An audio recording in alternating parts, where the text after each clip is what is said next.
Narayanganj city corporation ভবনে অবৈধ অনুমোদনহীন autorickshaw চালকদের হামলায় যানজট নিরসন কর্মী, ছাত্র প্রতিনিধি সহ অন্তত 15 জন আহত হয়েছে।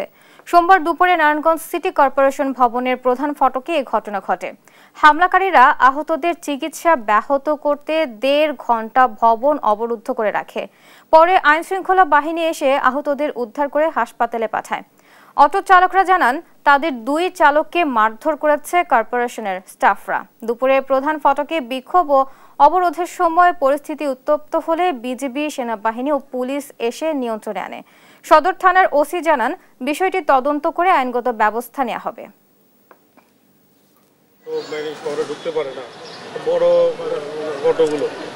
তাদের একটা দাবি ছিল যে তারা যাতে ঢুকতে পারে, এখান পর্যন্ত আসতে পারে, সে দাবি নিয়ে তারা কিছু তাদের দাবি দেওয়া নিয়ে আজকে ওই অফিস চত্বরে তার মিটিংও করে। মিটিং শেষে এখানে ওনাকে স্মারকলিপি দিতে আসেন আমাদের শ্রীশাস্ত্রে। তো এরপরে তাদের 2 পক্ষের 2 রকম বক্তব্য আমরা পেয়েছি। এটা সিসি ক্যামেরা, সিসি ফুটেজ পর্যালোচনা করে যেটা সত্যতা পাবো তার উপর আমরা প্রয়োজন আইনগত ব্যবস্থা গ্রহণ করব।